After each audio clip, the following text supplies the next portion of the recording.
Okay, good evening, ladies and gentlemen, members and guests. Welcome to tonight's online meeting of the West Shore Photography Club. This is, of course, September the 30th, 2024.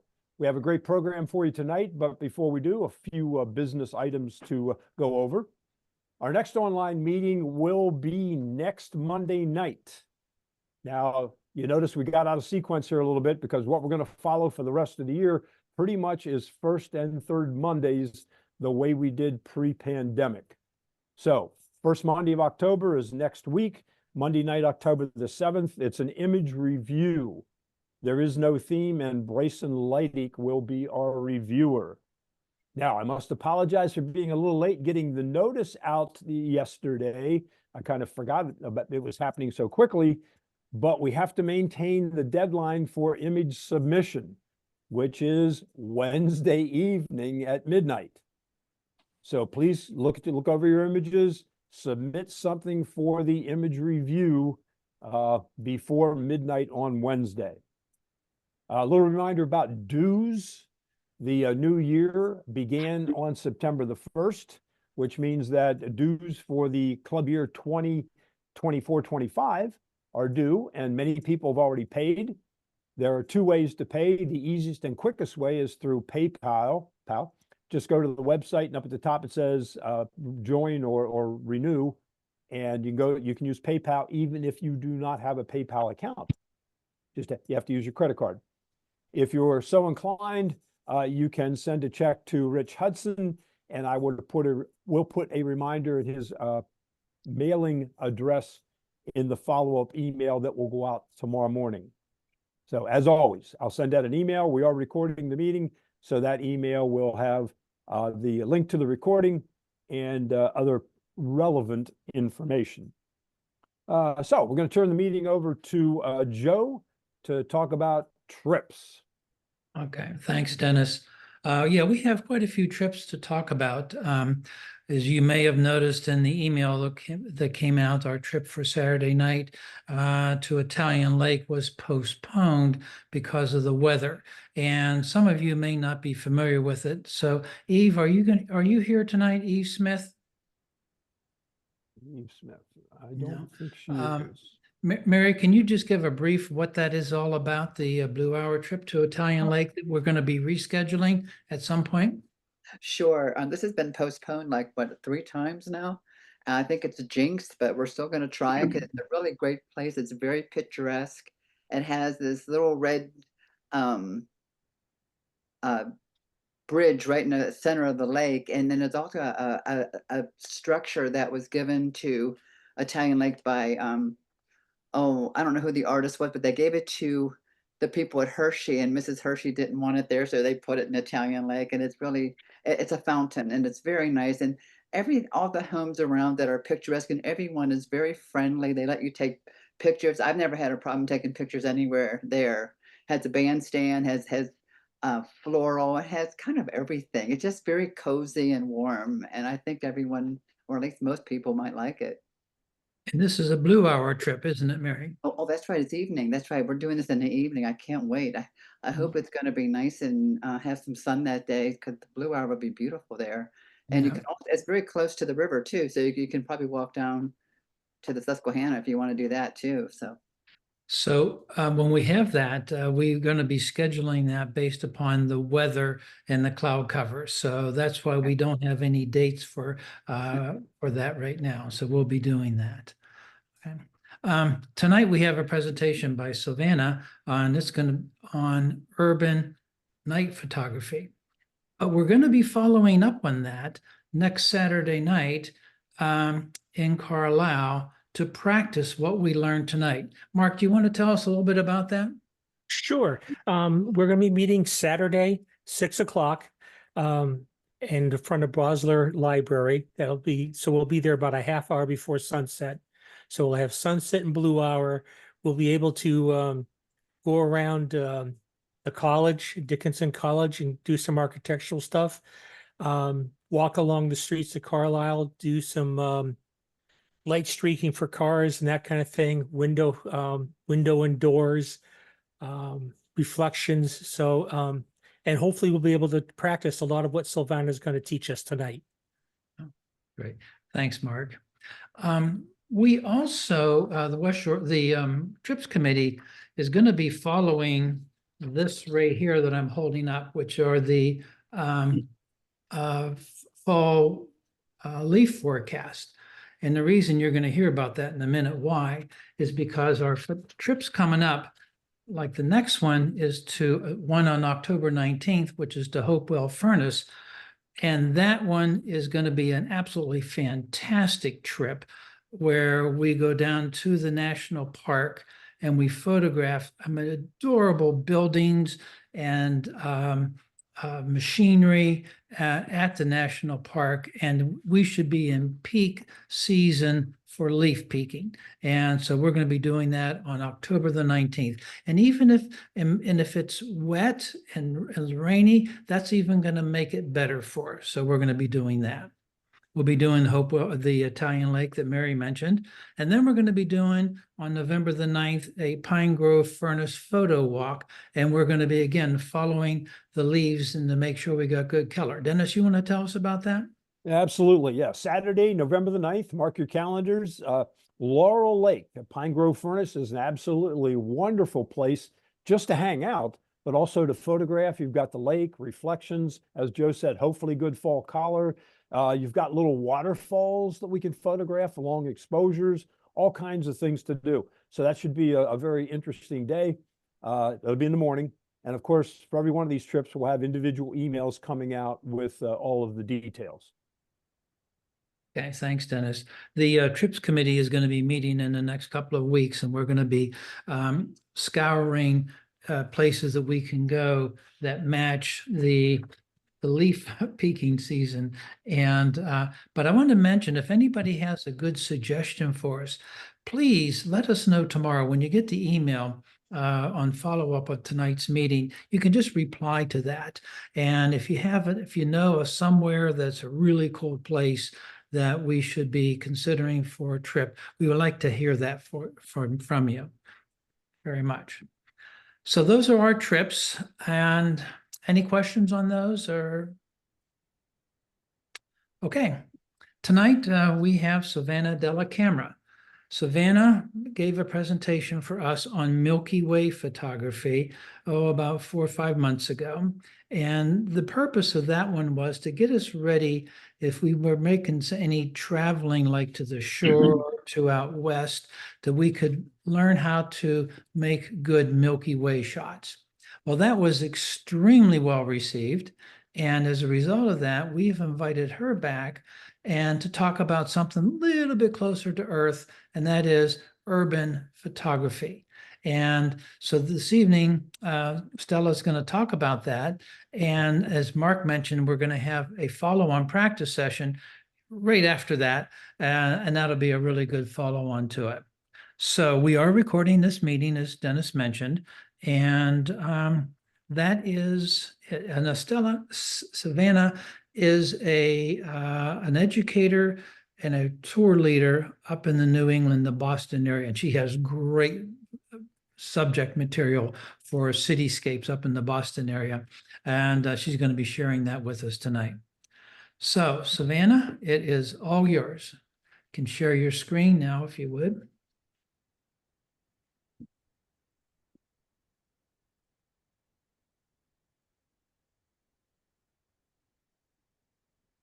Perfect. We can see it. Perfect. Thank you. You're muted, Silvanna. Silvanna. I love talking to myself. I do it quite well, often and quite well. Okay, great. Any objection if I turn off my camera, only because it's nicer to watch a video without like the little talking head in the corner. Yeah, there you go. No problem. Okay.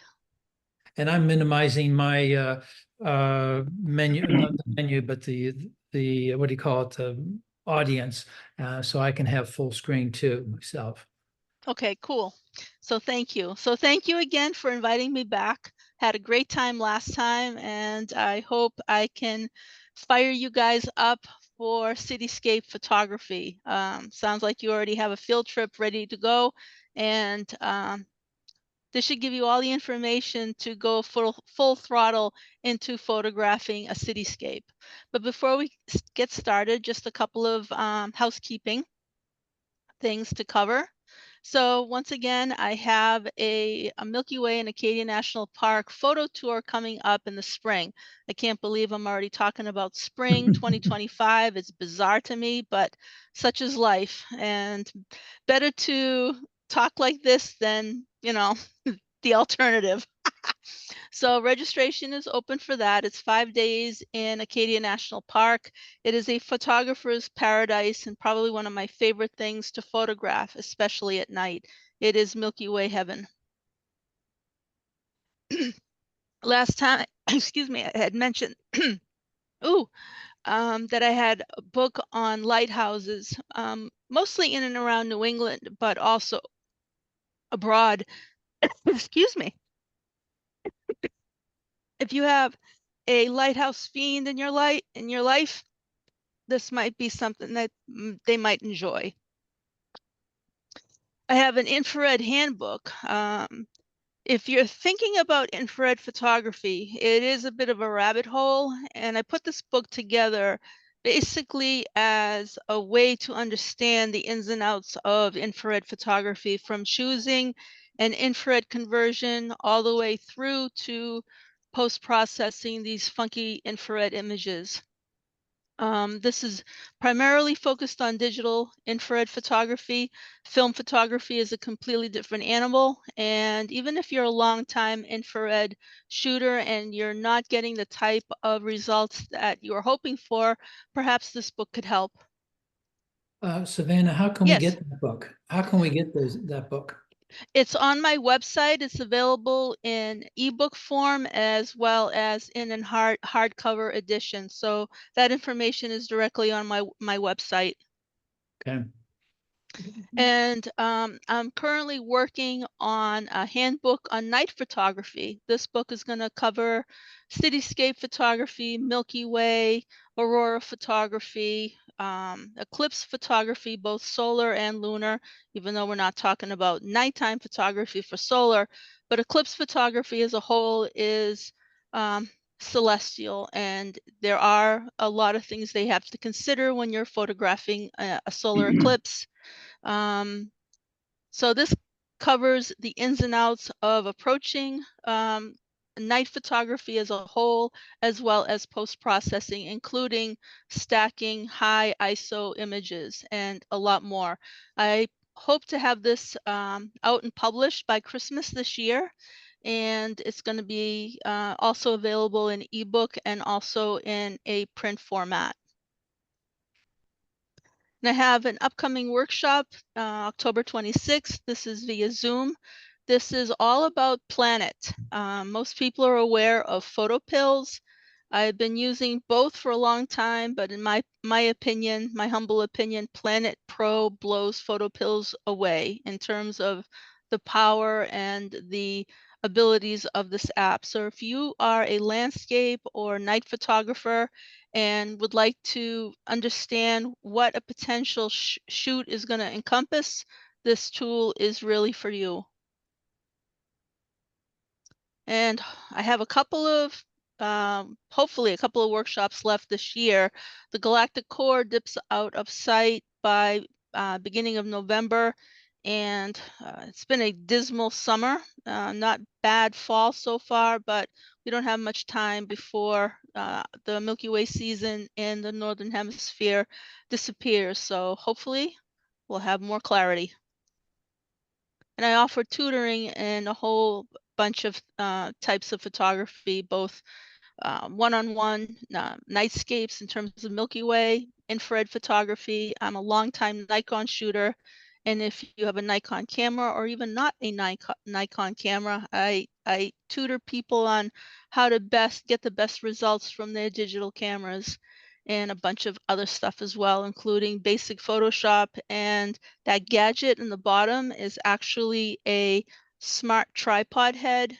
Use it for deep space photography, as well as just basic astro landscapes. It's a Benro Polaris. So Toys R Us. I love toys. And if you're in the New England area and you want to get a different view of the area, I could perhaps help. I offer cityscape photography, nightscapes anywhere around New England, infrared, intentional camera movement, daytime long exposure, and of course, my obsession, lighthouses. Savannah, if somebody was traveling up there for vacation or whatever, could they engage you for like a couple of hours, 4 or 5 hours around the Boston area? Absolutely. Okay. Absolutely. I plan these types of trips for like people coming into the city that don't know where to shoot, or they have a specific type of photography in mind, and I build a photo walk based on their wants and needs. So absolutely. Okay, good. And if you're looking for me and you can't remember my name, think Rosanna Dana, and you'll remember my name. And I'm available through the usual social media outlets. So tonight we're going to talk about cityscape photography. We're going to talk about why you should shoot in the dark. This is something that I covered in our Milky Way session, but you know, it's important to understand there's a lot more to shoot once the sun, after the sun goes down, and that's when our cameras become incredibly powerful. We'll talk about gear. We'll talk about twilight, or rather the shades of darkness. We'll talk about the colors of the city at night. And number one, the importance of the histogram. So why shoot in the dark? Well, the night is incredibly colorful. Once the sun goes down, our visibility or our capability of seeing the colors at night diminishes, and it diminishes pretty rapidly. We see night in a monochromatic way, but just because we see only monochrome at night, it doesn't mean that the colors don't exist. The night is full of color. And because we can't see the reality of the night, our night photographs become very otherworldly looking to us. They become very enchanting because it shows us the reality that we just can't comprehend. Night photography is very different than daytime photography. Even cityscapes, which are much more easier to accomplish than Milky Way photography, they're difficult. They're difficult because of the fact we're dealing with technical things such as a camera at night. Another positive aspect of night photography is that it's very, very relaxing to photograph at night. We are forced to slow it down because we are using slow shutter speeds. So it's very relaxing. So cityscapes and general night scenes, these encompass low ISO and long exposures. You're basically shooting at like ISO 100 or whatever your base ISO of your camera is. Like my Nikon Z9 and my D850, those cameras have a base ISO of 64. Most cameras have a base ISO of 100 or even 200. So you're using the ISO at which the camera has the maximum dynamic range. And because you're using it at that level, you're using very long exposures, usually like up to 30 seconds. These are usually single frames, although they could be multiple frames. They're much easier to do than astro landscapes because we're surrounded by ambient light, and that means we're not fumbling as much in the dark because we are surrounded by ambient light. And if you jack up the aperture, you create beautiful starbursts on lights. So this is a blue hour shot of this church about 10 miles away from my house. And at blue hour, there's still some remnants of the sunset that appears in the horizon. As you can see in this particular image, in the bottom left-hand corner, there is like a purpley pink in the horizon. That's the remnants of the sunset. When I was shooting this, I could see like the church, it was lit up because it had front elements of lights, but I really couldn't comprehend the amount of color that was actually there, but my camera picked it up. This is a 15-second exposure, and that star over the spire on the right hand of the frame is actually the planet Venus. And this is the time of day where the stars start poking out. If you look at the frame, you can start to see stars appearing. So even though there's still a lot of light, as far as the camera can see, the stars start appearing. And this is a single frame. This is a two-minute exposure of the skyline of Boston. This was not shot with an ND filter. This was just a single 2-minute exposure at ISO 100 at a fairly high aperture. And when you shoot long exposures, especially when you're photographing water near a city, the water becomes very glassy and reflective, and you start seeing the colors of the city reflected in that glassy water. Car trails. I love car trails. I think I was a dog in another life because I love chasing cars with their car trails. This is a 30-second exposure of the Longfellow Bridge in Boston. And car trails are cool because you get into the mode of timing the cars as they're approaching you. And a 30-second exposure can capture the ribbons of the lights of the reds and the yellow tail lights. And that the ribbons are interesting because you're also picking up the potholes. Boston is famous for their potholes. And in this image, the potholes are actually pretty as opposed to the reality that they're not. This is a crescent moon set over the Zakin Bridge in Boston, a single frame. Now, the beauty of night photography, especially cityscapes, is you're not encumbered by using very fast lenses at fairly short apertures. Shutter speeds rather. This was shot with an 80 to 400 millimeter lens. So for cityscape photography, there is no limit to the type of glass that you can use. This is actually a frame from a time lapse that I shot. Boston is real pain in the butt when it comes to clarity of skies. The forecast call for clear skies, as you can tell, it was anything but. However, this shows you how much color is in the scene at hand. My eyes couldn't pick up the warm tones of the brownstones along Back Bay, but the camera picked it up. So this is just a 15-second exposure. Not very long in, relatively speaking, for night type of exposures. And this again was shot with an 80 to 400 millimeter lens. Moonscape, single frame. This was shot this probably in, trying to think of when this was, earlier this year. And this is the sewage treatment plant in Boston Harbor. And I call this my lipstick on the pig shot, where you have a beautiful moonrise coming up over the tanks. This is a fairly fast shot because when you're shooting the moon, you're shooting at a faster shutter speed than your general nightscapes. Savannah, can I ask a question here? Absolutely. On the moon, can you go back there?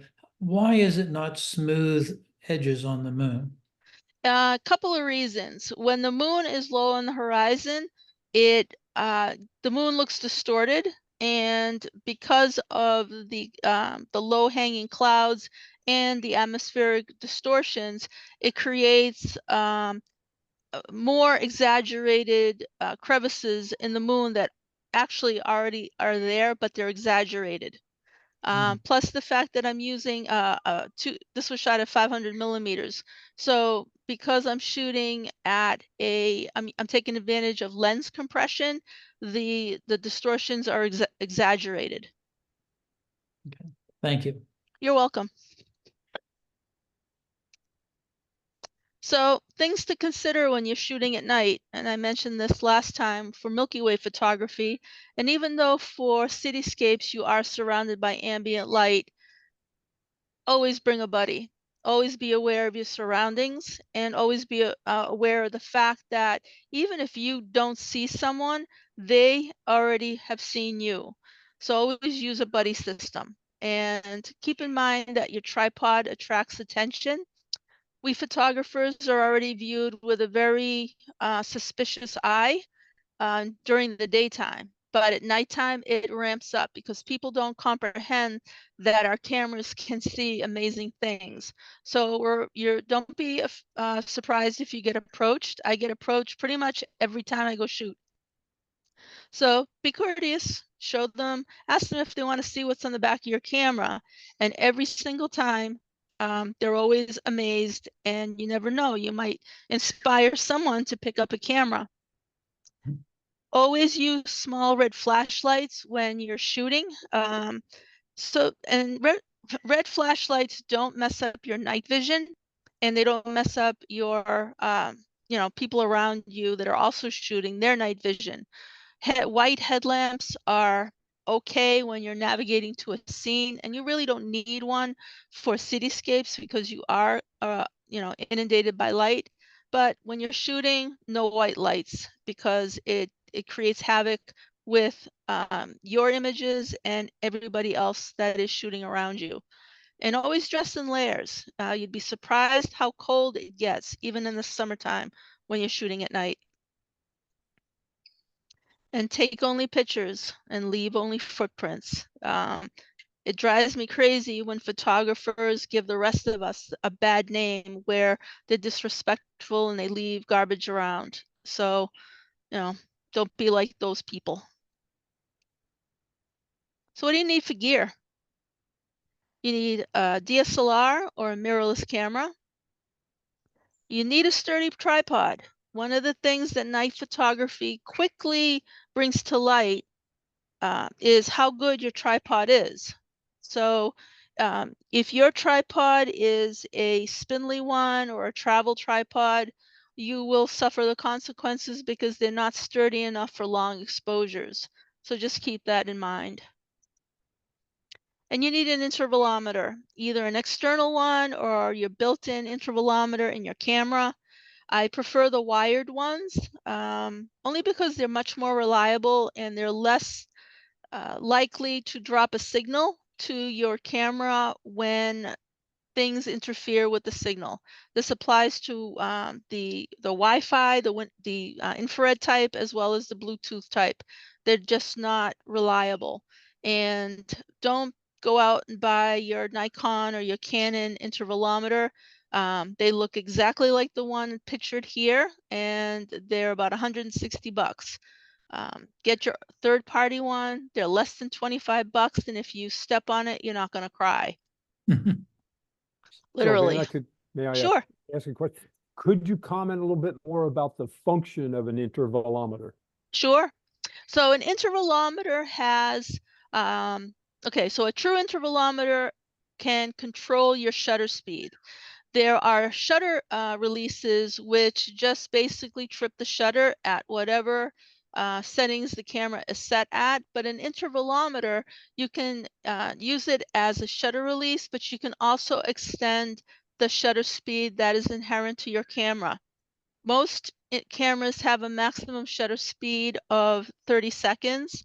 The latest Nikons have a maximum shutter speed of, I believe, 15 minutes. So you can keep the shutter speed, shutter open for as long as you want.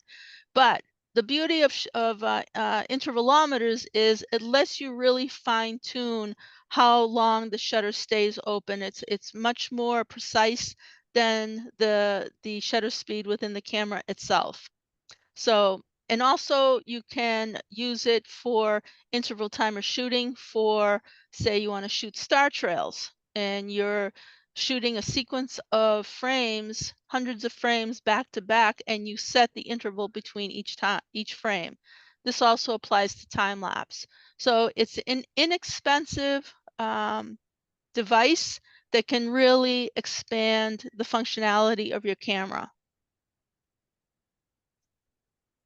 Any questions about that? That's good. Okay. And you need a lens. Now here I have pictured my favorite Astro lens, but for cityscapes and general night scenes, honestly, a kit lens will do. You're not concerned about having a very fast lens. You're not concerned about having low coma. lenses, which are critical for stars. So pretty much any lens will do for cityscapes. Another thing that is very handy to have on hand is an ND filter. It could be a fixed ND, or it could be a variable such as the one pictured here. So the beauty of ND filters are they help you extend the shutter speeds, especially during the twilight time, where you want to go for a longer shutter speed. And what that does is it intensifies the colors of the scene. It also lets you do car trails when it's not dark enough to do car trails.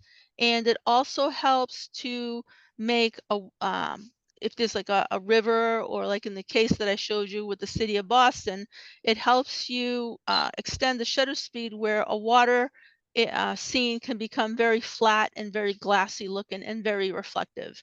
So definitely have an ND filter in your kit. You can go either way, either a variable ND or a fixed ND, but they're fabulous tools that every photographer should have in their kit. Silvanna, Jim asked about what strength, what number of ND filter? So I like my 10 stop NDs a lot for like the fixed strength ones. For the variable ones, I like this one a lot. It's a Tiffin 2 to 9 stop ND, and it really covers the gamut of a lot of the work that I do. So you can make it as strong as almost a 10 stop. It only goes to 9 stop, but you can also make it at, kind of like less strength when you need it. So you can really control how much light is coming into the camera. And ND filters can be circular, and they can also be like the 100 by 100 square filters that you just drop into a holder.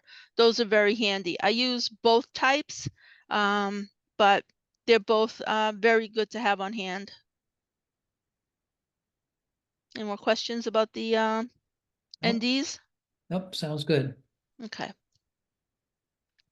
So for lenses, as I noted, you can use kit lenses, not so fast lenses. Pretty much any lens in your kit will work perfectly well for cityscape photography. Another thing about cityscapes that is helpful is that it lets your autofocus system work. The autofocus system in your camera relies on contrast and light in order for it to work. And thanks to the amount of ambient light in cities, you can use the autofocus very easily. And if you find that your camera is struggling, it could be that it's not finding a point of contrast to focus on. Just switch it to manual focus and use manual focus. If your camera has focus peaking, that helps as well.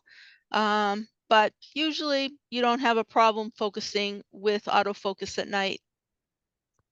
One of my favorite lenses to use for cityscapes are my walkabout lenses.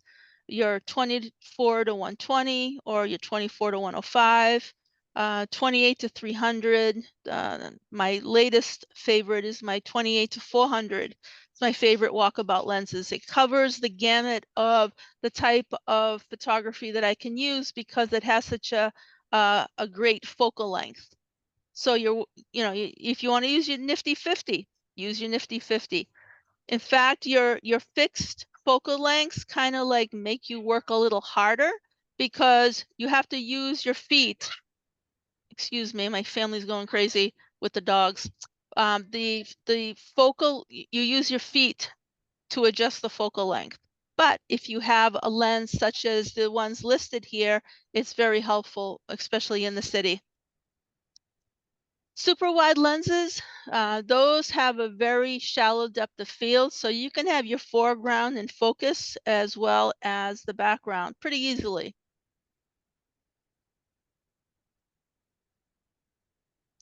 So, tip before you head out, and this applies to cityscapes as well, get used to your camera in the comfort of your home with the lights off. One of the things that is probably one of the hardest things is navigating your camera in darkness.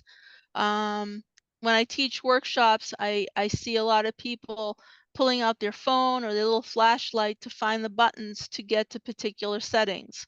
So try to get used to navigating the buttons of your camera to get to the various settings, to get to white balance, your shutter speed, your ISO, all that stuff. So if you can do that in the darkness of your home, it's going to make life easier when you're out in the field. And no matter how well you know your camera in the daylight, it becomes a completely foreign animal when you're in the darkness.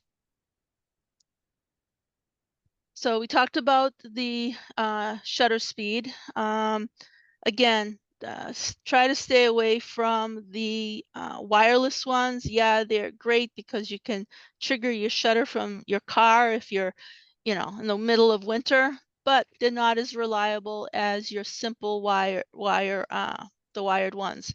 So I'm a firm believer in the KISS method because I subscribe to keeping it simple, stupid, because it just makes life easier. This is a 30-second exposure at the Kennedy Library in Boston, and this was just using one of my walkabout lenses, the 24-120. And the nice thing about long exposures is if it's cloudy, you can pick up some cool cloud action and a lot of shadow play by the lights that is around the scene. That's a lot of fun. Car trails, woof woof. So this is the Zachem Bridge in Boston. And one of the things that I always play with is you start to watch the cadence of the traffic. So you can plan when to trip the shutter so you can get specific types of car trails. So keep that in mind when you're shooting car trails. Watch the traffic. Start learning, the speed of the vehicles and the shutter speed and work accordingly. Rain. I love shooting in the rain, especially car trails. Put a shower cap on your camera. My camera's weather sealed, but being OCD, I'm always protecting my gear from rain. But put a sleeve on the lens. You can get a commercial rain gear for your camera, and even if you ever go into the supermarket or the flower stand, they give you those clear sleeves to put cut flowers in. Those make phenomenal lens covers. So just wrap it up, cut the end off, wrap it up with some rubber bands, and you got prime camera protection.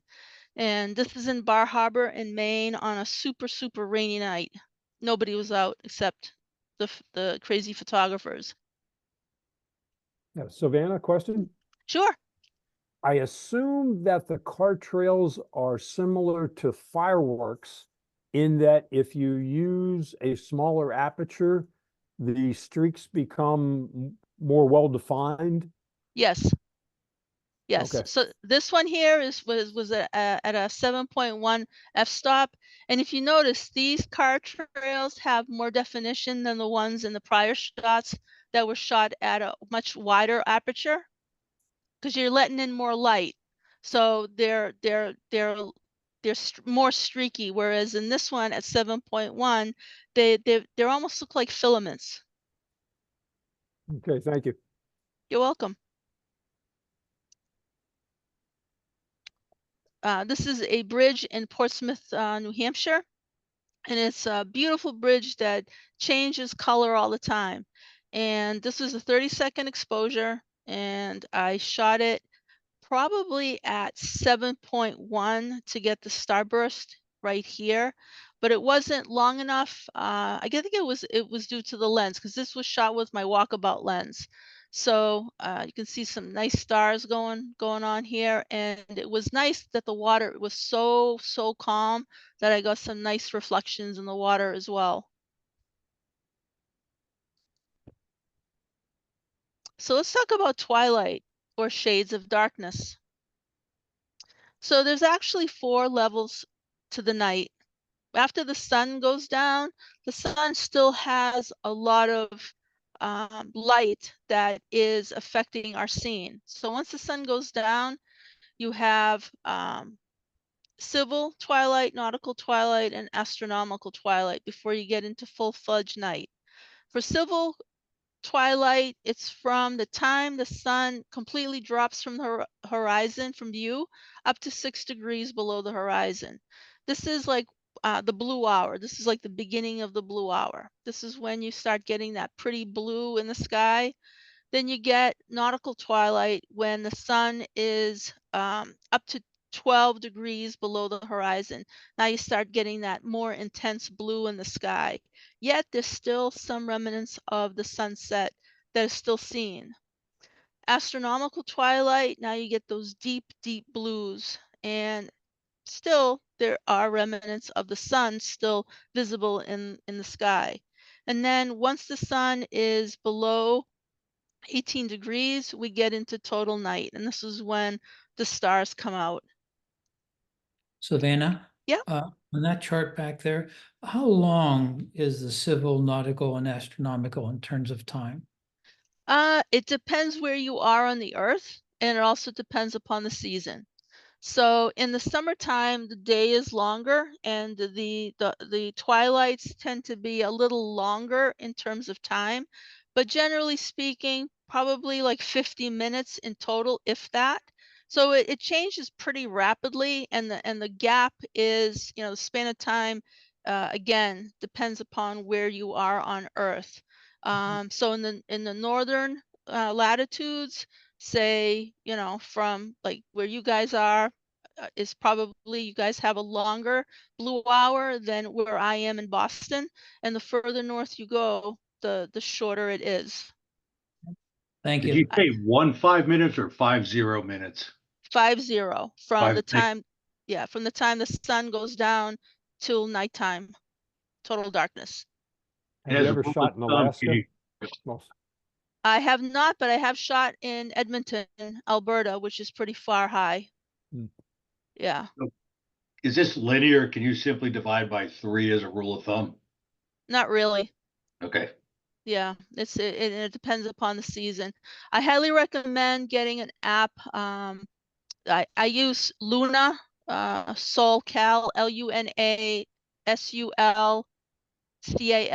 and this gives you the times. And it's day by day. You notice that it changes, and it gives you the twilight times, and it's very, very helpful. And I'll send you guys out the notes, so it'll have all this information on it for you, and Joe can distribute it. Great, thank you. Thank you. Welcome. You're welcome. So here's an example of a shot at civil twilight. So this was shot with a neutral density filter, which helped flatten the water quite a bit. So you got that nice glassy reflectiveness. And in civil twilight, you get that deep orange that still exists on the horizon. Even though the sun has gone below the horizon, you still have a lot of deep oranges that are reflected in the scene. Nautical twilight, this is when you start registering car trails. So this was without an ND filter. Now you start seeing a much bluer intensity in the sky, and you start seeing the colors of the lights of the city becoming much more stronger. And this is just a 13-second exposure, but even at f14, I was able to get, you know, relatively short exposure to get some car trails. Astronomical twilight. When we think blue hour, we think astronomical twilight, when we get that intense blue. And if you look on the horizon, there's still remnants of that orange glow. So the sun is still casting its power on the night, but yet it's a lot less dim. And this is a 30-second exposure, getting the water nice and glassy. You can tell that the colors of the city are much more intense than the prior image. And at nighttime, you get the dark skies, and now it's full on darkness, and you can really put the intense colors to work. So you don't have any remaining sun effects, and dark and you're only dealing with the lights of the city. Things to keep in mind when you're shooting, especially for cityscapes. Keep an eye on streetlights because they will and can impact your image. Always use your lens hood. I always stress to my students to pack their lens hood. And the lens hood not only protects the front element from getting whacked by accident and getting damaged, it actually protects the camera from getting hit by stray lights. Use your hand, your head, your body, a hat, anything to block unwanted side lights. So you have to be very cognizant of where lights are around you that could come in and mess up your shot. Move around, get next to a tree to block any kind of side lights. The big post office boxes, the green ones that hold the mail, those are great to position yourself behind. So just be cognizant of where light is and reflections, and they could mess up your shot. So proper exposure. Exposure at night is difficult for several reasons. Number one, our eyes are absolutely pathetic at understanding how much light is actually available. Your LCD on your camera is lying to you, and I mean that literally, it's lying to you. Various types of outdoor lighting, those are very challenging to balance because they put out different temperatures and lumens, especially the LED lights. Those are really hard to balance, much more than the sodium vapor ones, believe it or not. And you have to balance all of this to get the proper exposure. However, all of this can be mitigated, but you just have to really lean on your camera. Learn what all the buttons do and where they are, and lean on your camera. Do not go by what the LCD is showing you, because the LCD, when you take a shot, and you're reviewing your images, it's taking the raw image and doing a quick process to a JPEG. So it is processing that image and showing you an image, with the exposure adjusted and all that stuff. So even if you're underexposing or relatively speaking, overexposing, you could be messing up a shot because the camera is showing you something that doesn't exist. So you just have to be aware of that. So always shoot in RAW, and at nighttime you shoot in manual mode. Leave the other modes to daytime photography. So always go in manual mode. If you use the highest ISO available on your camera, it helps you focus. And high ISO preview is an interesting and helpful way to achieve very long exposures and get the calculation right in a very short amount of time. And we're going to talk about that. And that comes to us from National Parks at Night. It's a group of photographers that go to various parks around the world, and this is something that they came up with, and it's very helpful. The beauty of night photography, not only because of what your camera can see and the reality of that exists, it also makes you a stronger daylight photographer, interestingly enough. So high ISO testing, this is what I was telling you about regarding that, it comes to us from National Parks at Night. So what is it? It saves time, especially when you're looking to shoot very long exposures, say with an ND filter. So in a simplistic form, what it is it's the number of seconds shot at high ISO equals the number of minutes at the native ISO at the same aperture.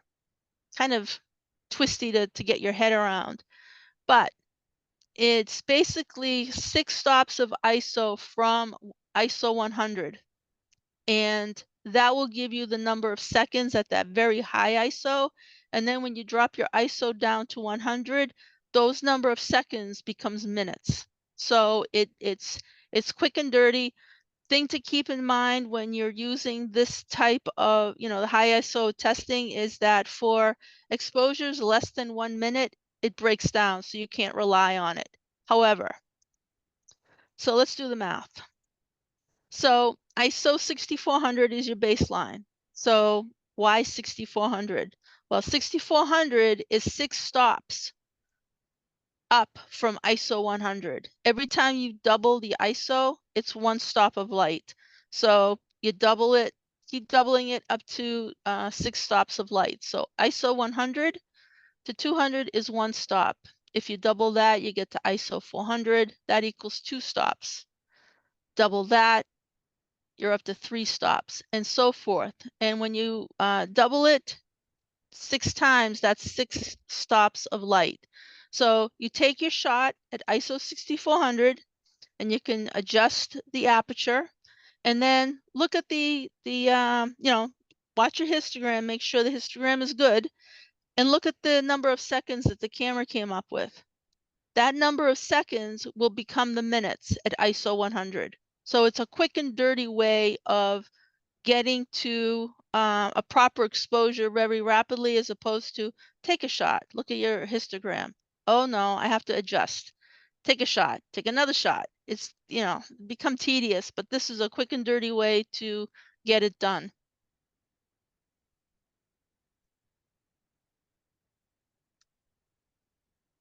And use the histogram. I've been talking about the histogram a lot, and it's the only way you'll know if your exposure is good. So make sure that you turn on your histogram. Your histogram could be, through your viewfinder on your LCD, but always judge the exposure on the shot that you took, not on what the histogram is showing you on your LCD, the live histogram rather. So sometimes the camera gives you a misread with the live histogram, so only base your exposure adjustments on the review of the shot that you took. Hope that makes sense. So here's the histogram, and this will be in the notes. So reading it, your quest as a photographer, be it nighttime or daytime, you want a histogram that looks like anything like in the middle here. If you have a histogram that's touching the left wall of the histogram, you've lost shadow detail, so you need to make adjustments. On the other end, if your histogram is touching the right side, you have blown highlights. Both of these scenarios here, you have no recovery. So you have to make adjustments. So your histogram looks like this. I mean, it may not look exactly like this, but the goal is not to have the histogram touching the left or the right, because when that happens, you've lost information that you can manipulate in your raw file in post-processing.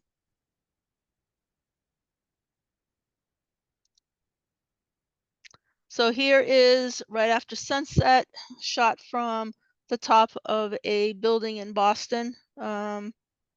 This is at the top of the customs house, and you could tell there's a lot of remnant of the sunset rather, but the sun is definitely below the horizon. This is another long exposure, 30 seconds, very long exposure to get that water nice and glassy. New York City, right at during the twilights. And the twilights sometimes in New York City are quite weird, because there's like almost like this muddy color in the sky, even though there's no clouds. But this is a long exposure, as you can tell by the car trails.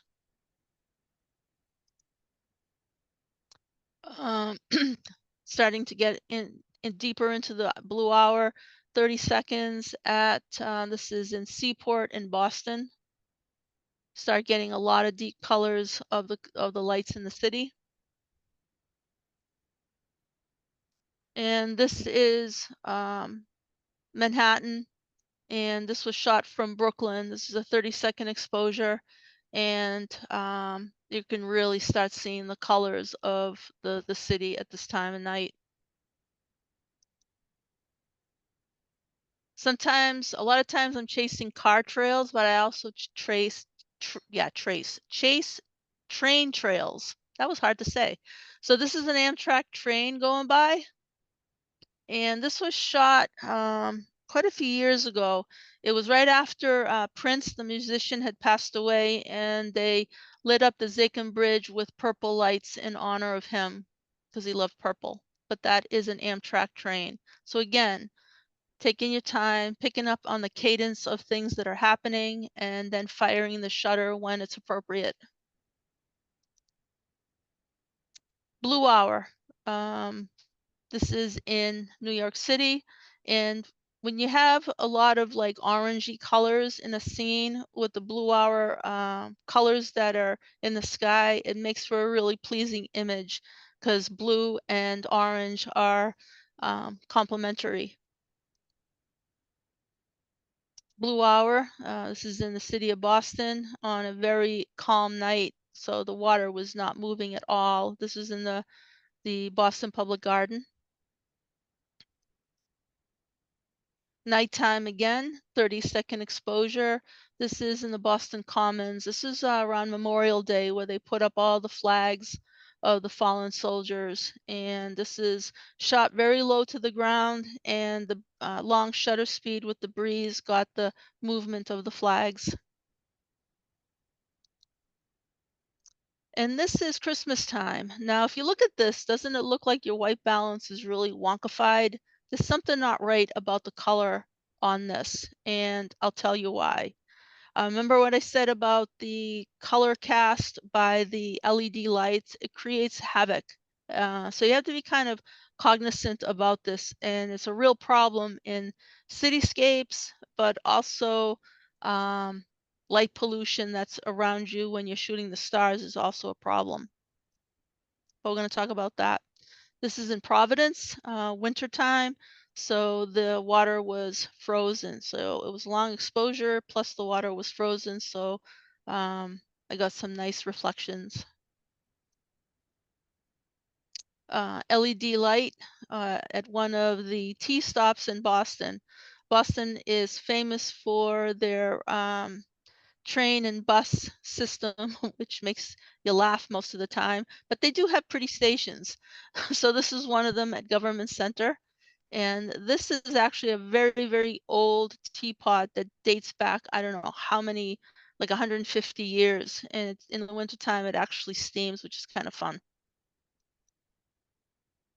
Christmas time in Boston, chasing car trails again. And again, this is a 30-second exposure. I was kind of standing in the middle of an island, which was probably a bad idea, especially in Boston, but there wasn't a lot of traffic that night, so I took my chances. And this is a 30-second exposure. Again, this is the Brooklyn Bridge. And what's fun about photographing ferries is that with a long enough exposure, the ferry lights, it almost looks like a ghost ship. So this was a party boat that was going by. It was all lit up in pink. There was some serious partying going on. You could hear the music thumping from where I was standing. But the 30-second exposure made this party boat look like a pink ghost boat. So definitely play with long exposures and always keep an eye on, you know, where the movement is happening. So I, tripped the shutter right when it was kind of centered in the middle of the bridge.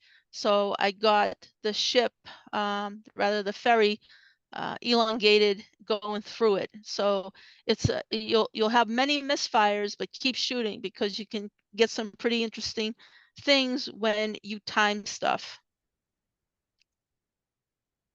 London, this is actually a bus going by, hence the very tall lights. So I was playing, catch the bus that night.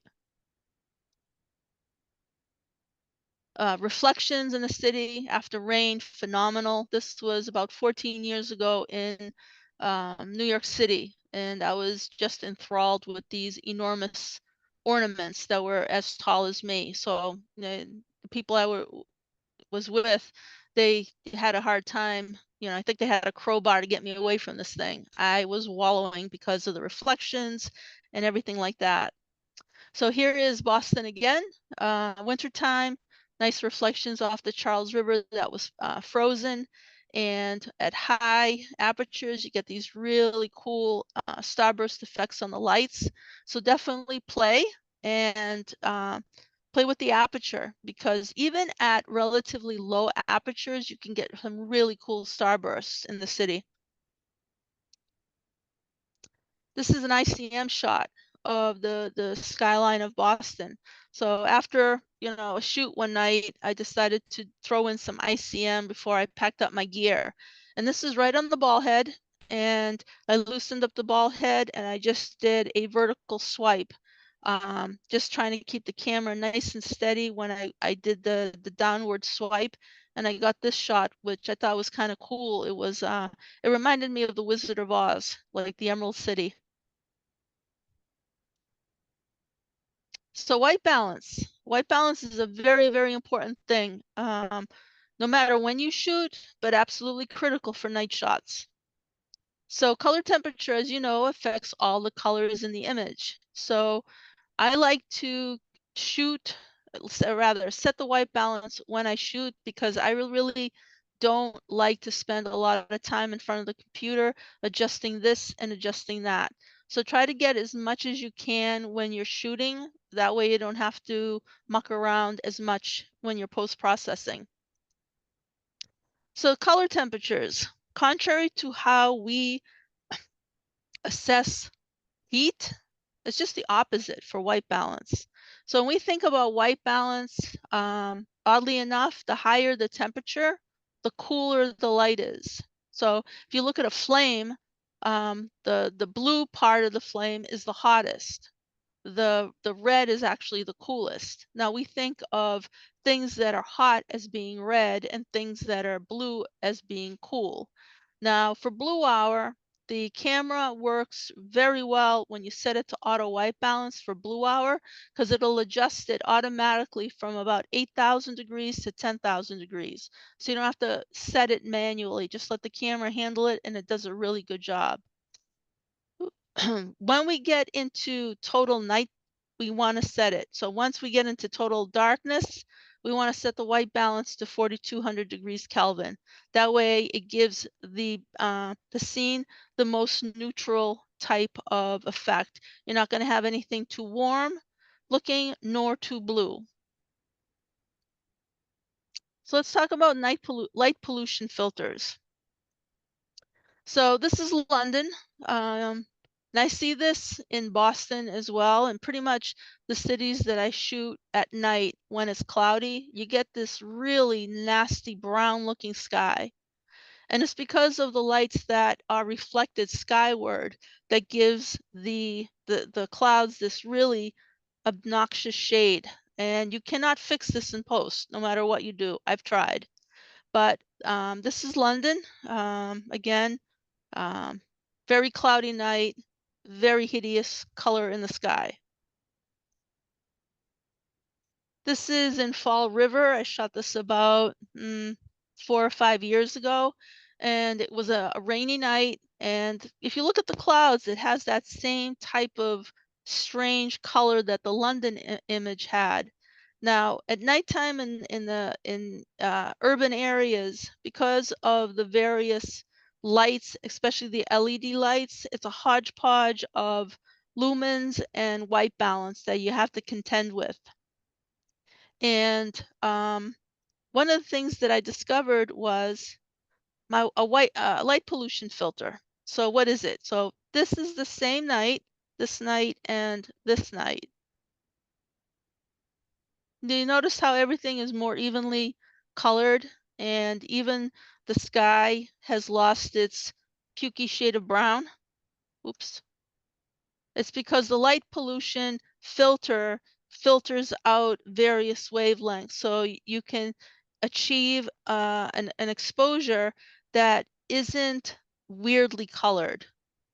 And there's different schools of thought on light pollution filters. I personally find them beneficial.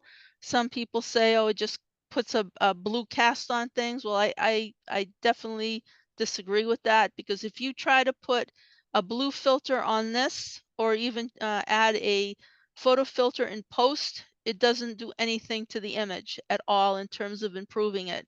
But the light pollution filter does help with balancing everything out. There are a few, yes, go ahead. Savannah, did I hear you say that you would set your white balance to 4,200 generally? Yes, at nighttime, yes. Nighttime. Do you ever Yep. change that? Do you go up or down or do tweak it, or do you just keep it at 4,200? I keep it at 4,200 for the duration of the night. Okay.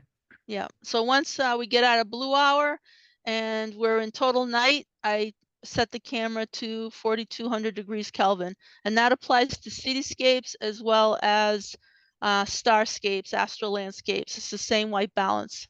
Okay, thank That you. gives, you're welcome. That gives you a very neutral base to shoot with.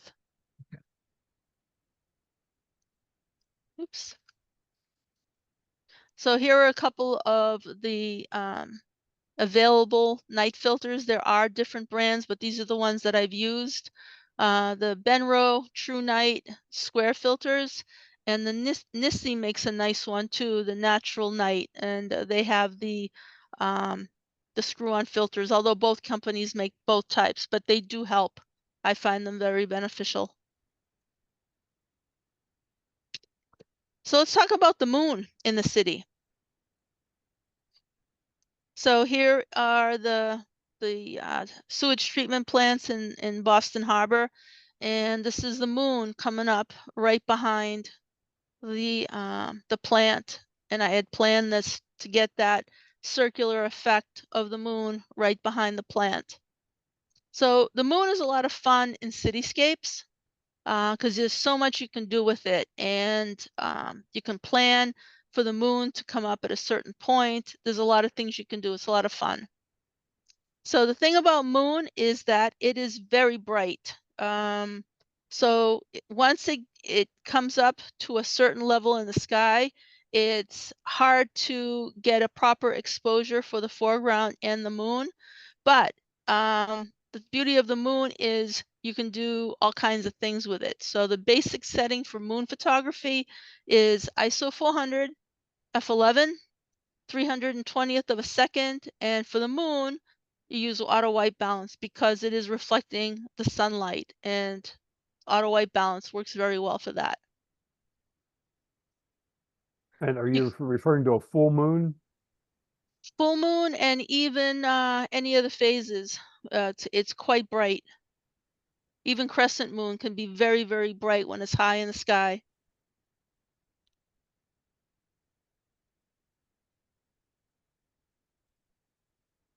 So here is an almost full moon coming up over the horizon, and it's just, shot with a long telephoto lens. So I got the big moon effect with the compression, and just had some pine trees in front of it as a silhouette. So you can use single frames when the moon is low on the horizon. And again, when it's high, it's too bright for the rest of the scene. So you're going to get a big blob of brightness in the sky unless you do two exposures. So you can do two separate exposures, one for the foreground, one for the moon. If your camera can do an in-camera double exposure, you've got the best of both worlds. Especially some cameras will give you an overlay of the prior shot. So say you've taken a shot of the foreground, you expose for the foreground, then you want the moon in the same spot as where it should be, but you can't shoot it at the same time or else the moon is like, it looks like a light. So the camera will give you an overlay of the image that you shot so you can position the moon accordingly, and then you adjust the exposure and then take a shot, and then you get the moon and the foreground perfectly exposed. The cool thing about the moon is it's a giant flashlight. It actually lights the landscape, and it gives you this really nice, nicely lit foreground. So here's a single frame, big moon effect, long lens, coming up over a building in Fall River.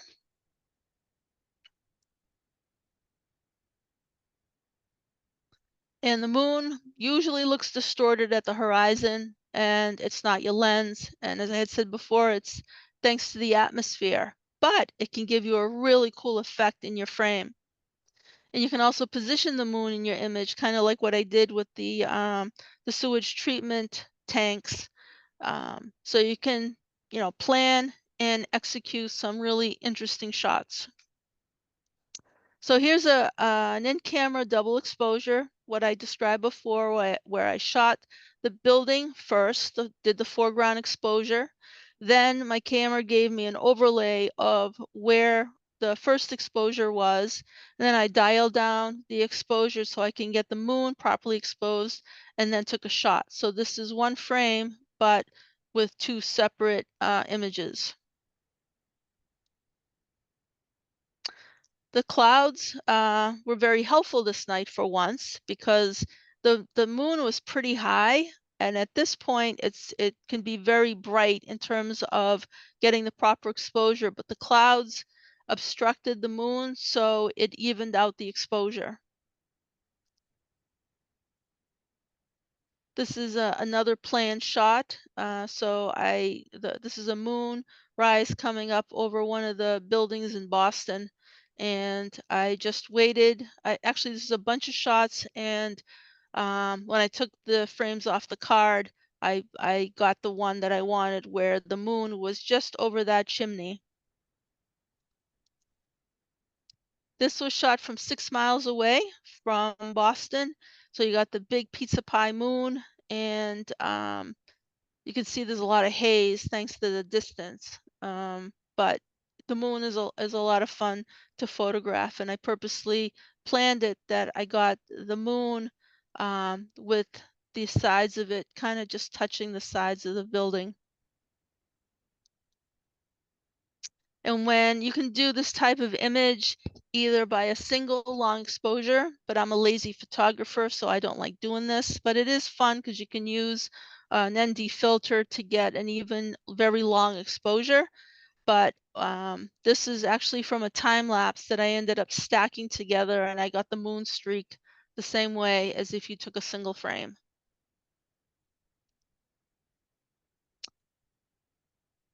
So any questions before we get into the camera settings? No? Okay. I think we're okay. Cool. So the basic camera settings when you're shooting at night. So you always want to shoot raw. You want to control what the end result is. You don't want to let the camera decide what your image is going to look like. So always shoot raw. Nighttime has to be manual mode.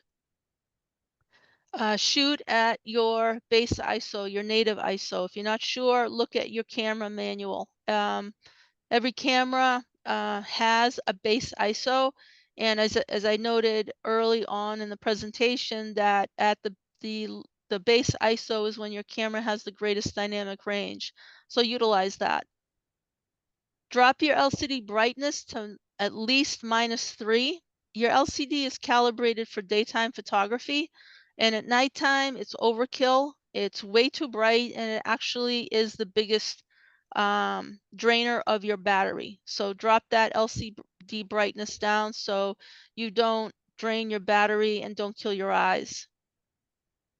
So turn on the RGB histogram and turn off long exposure noise reduction and turn off high ISO noise reduction. These two settings tend to be turned on automatically in your camera.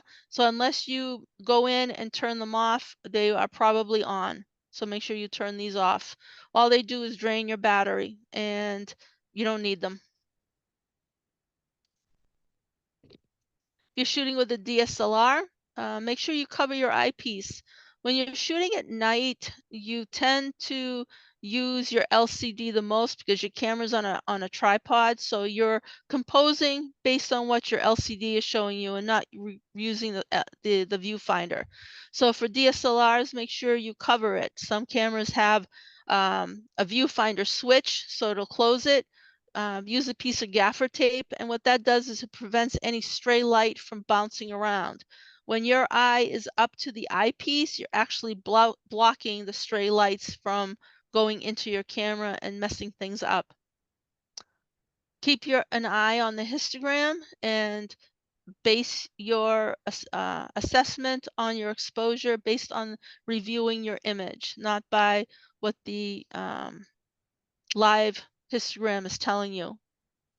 ND filters, as I noted, they're great, especially during the twilight times. If your autofocus is struggling, flip the camera to manual focus and just manually focus. Because you'll hear the camera going, and it's just struggling to focus. So put it out of its misery and just switch to manual focus. Another key thing for night photography across the board for cityscapes or anything at night, you want to reduce the camera movement as much as possible. So if you don't have a shutter release or an intervalometer, and you're using a DSLR, put your mirror up, because your mirror, when it slaps down, it actually introduces movement. But if you have mirror up, it's not going to do that. Again, this pertains to if you don't have an intervalometer or a shutter release handy. Enable your exposure delay at least 2 seconds. That way, when you trip the shutter, the camera counts down before it opens the shutter, and that mitigates any kind of movement that you've introduced. And of course, use your external shutter release. That's the best way. Pause off your camera. As I noted before, set your white balance when you shoot. The color temperature changes very rapidly from twilight, like the blue hour, to total darkness. So blue hour, yeah, use your auto white balance. The camera can handle it very well. And when the blue hour is over and we're in total darkness, set your white balance to 4200 degrees. Now I have 3750 here because I've seen some cameras appear too warm at 4200 degrees. So if you set your camera to 4200 and it has like an orange cast, drop it down. That's probably the reason why. So planning tools. Planning tools are great for, planning events like a sunrise in a city, or a sunset, or a moonrise, or a moonset in a city. I showed you some images where I had moonsets. So these tools are very helpful. As I noted before, Planet Pro is my favorite, and works very well, and it's incredibly accurate. Photo pills, I use some of the features for photo pills, but I don't use it for actual positioning because I find it to be not 100% correct and it drives me crazy. But for other functions, it works very well. You also have the photographer's ephemeris. That works pretty well. Doesn't have a lot of bells and whistles in terms of the other applications, but it is one of the oldest and one of like a really fine planning tool. This is the tool that I told you about regarding twilights and sun and moon information, the sunrises, sunsets, and all that other good stuff. It's Luna SolCal. It is free, and I'm pretty sure it's available on iOS and Android. For clarity of skies, Clear Outside. This is one of my go-to apps for cloud cover, as well as Astrospheric. These two are my favorite for cloud cover, and they give you all kinds of other information as well. So clouds are important, but you can shoot even when it's raining, but it depends upon what your goals are. So there are a lot of tools that can help you really achieve the type of shot that you're looking to achieve.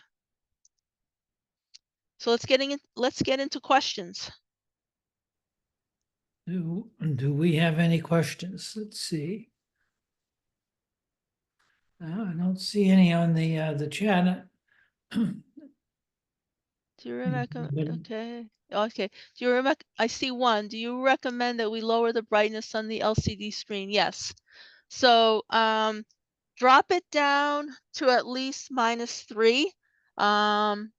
You'll save your battery, and it also give you a false positive on how much your exposure is successful or not. So if your LCD is very bright, it's going to give you a very bright image when you're reviewing your image, and it's not going to help you. So just drop it down, definitely.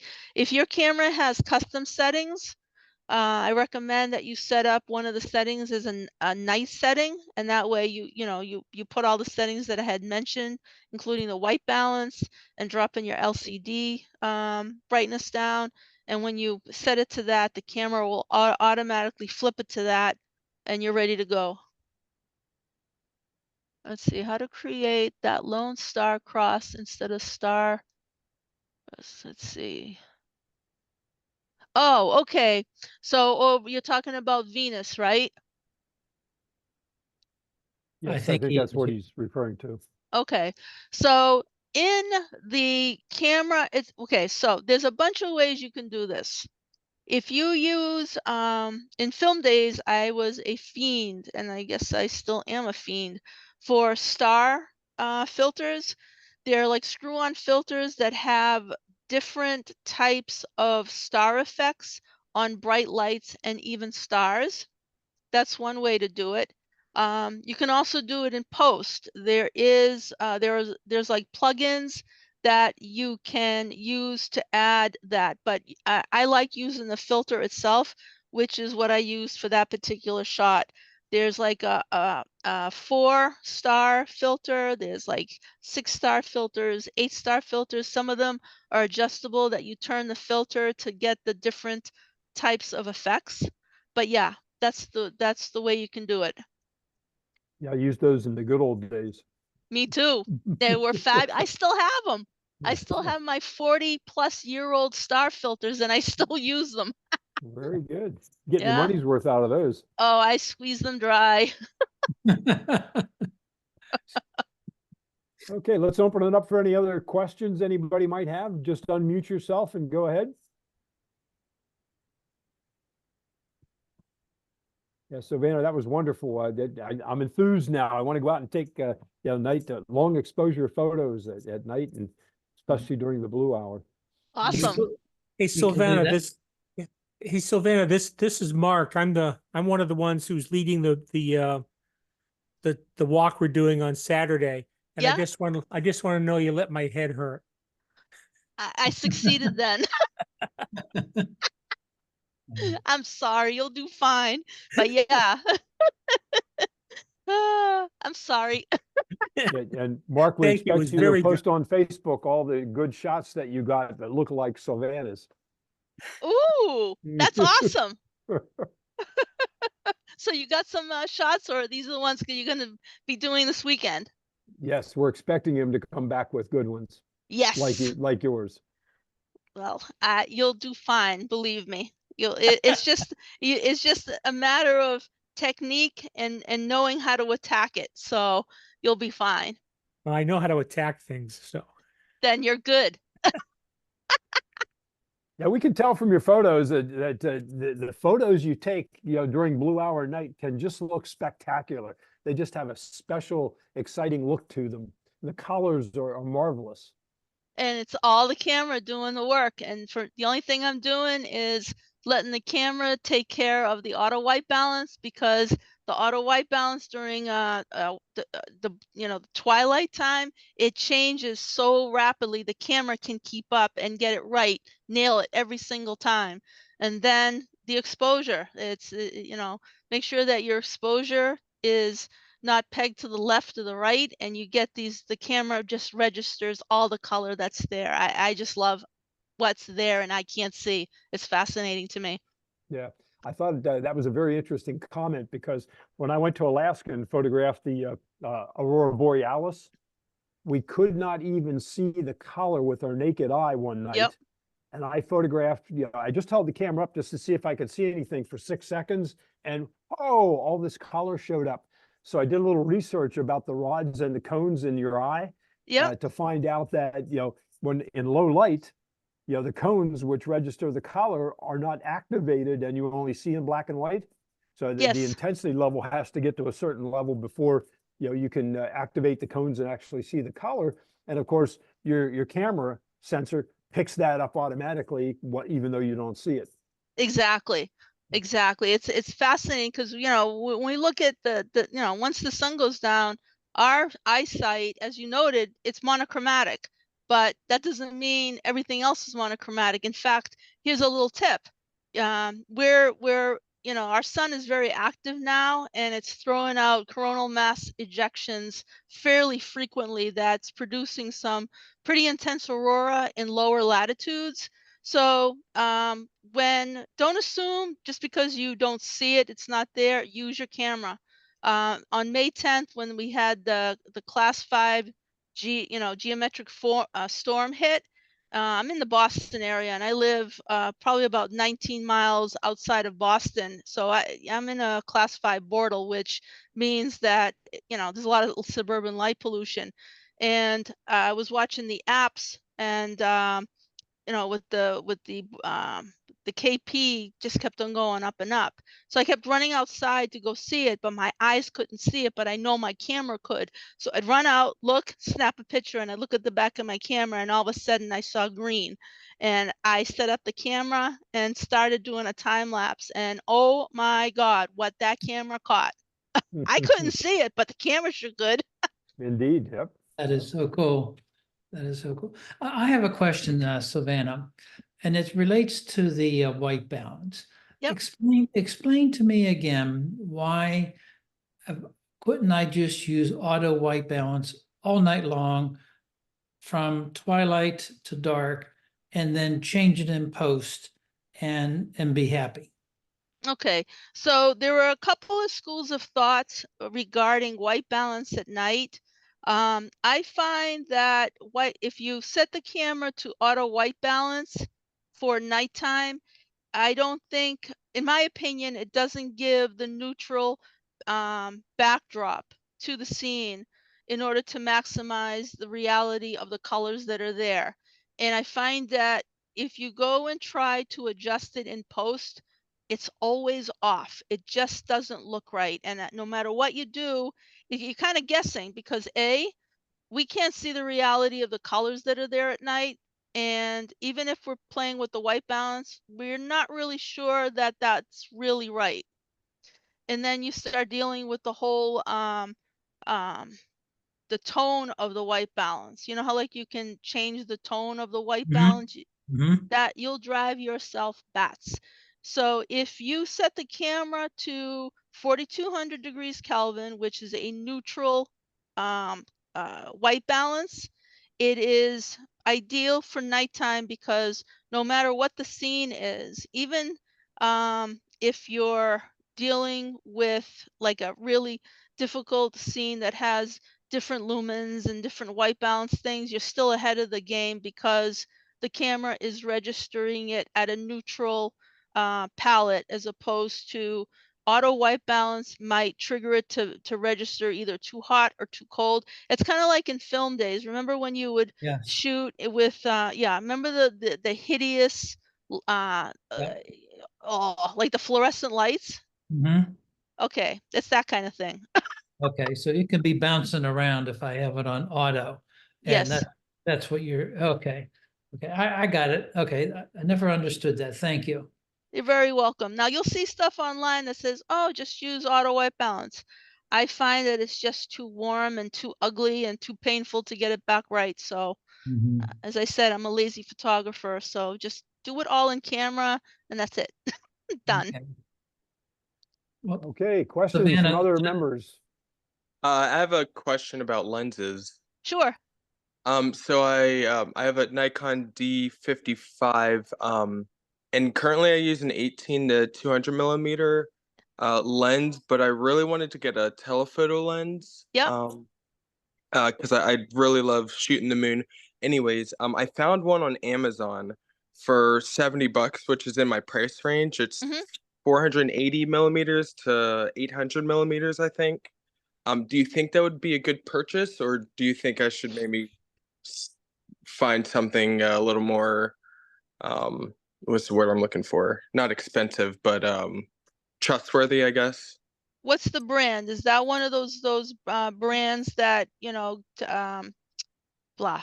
I've seen stuff on Amazon where, you know, it's a very long telephoto, but in terms of optics, I think you'll struggle with it. Do you remember what the brand was? Uh, Bennu's son. Ah, yeah, that's Something one like of the that. ones. What I would suggest is this, since you have a DSLR, Yes. go to the like KEF or like go to the used. I find a lot of my glass in the used bins, and you'd be surprised at how cheap they are and how good they are. Stick to the brands. You could probably find a reasonably priced Nikon lens for your camera that will do everything that you want it to do, and the optics are going to be very good. Okay, I appreciate that. Thank you. You're Yeah. very welcome.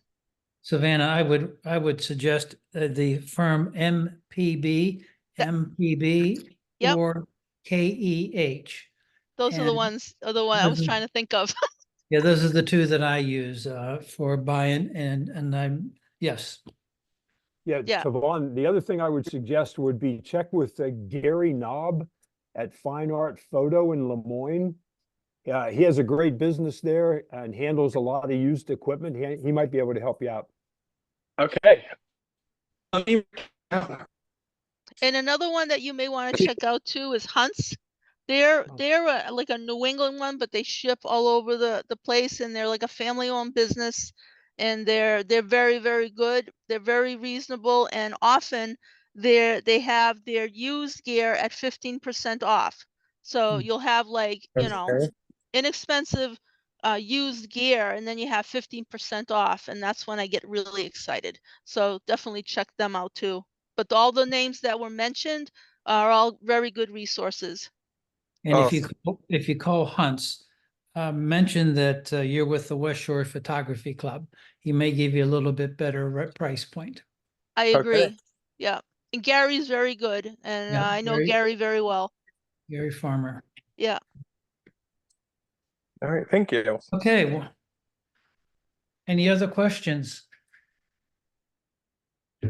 Silvanna, thank you so much again. Again, we really appreciate it. It was great, you know. So we're all geared up for Saturday night now. So thank you so much. My Really pleasure. appreciate it. Okay, let's unmute everybody and let's give a big round of applause for Silvanna, if you would, please. Okay. Very nice, Oh, Silvanna. Thank you. Thank you. Thank you. Thank you so much. We really appreciate it. Now, you mentioned you had some notes. Can you pass those on to us so we can put I them will. in? Okay, that'd be Yes. great. It'll be That'll a link to my website. You can either share it to everybody that way, and they can just download it at will, or do whatever you want with it. But yeah, I'll Okay. send you the link to it shortly. Okay, good. Sounds good. Thank you Thank you. much. Okay. You're very welcome. And Good. share your pictures. I'd love to see them. Okay. Okay, Very good. anything else, Joe? Nope, I think that's it. That's it. Okay, All guys, right. thanks for Hey, attending guys. this evening. Silvanna, Okay. thank you again. That was a wonderful presentation. Okay, guys, take care. Good night. Good Good night night. now, everybody. Bye-bye.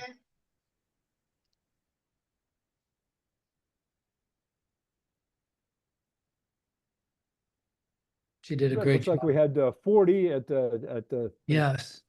highest. She did a great job, doesn't she? She's a smooth presenter, yeah, and she Oh does a my really God. nice job on her slideshows too. I like that. Yeah.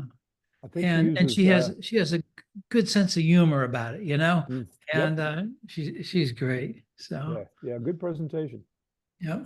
Okay, buddy, I'll see you at breakfast tomorrow morning. See you then. Okay. All right, good Bye night. now.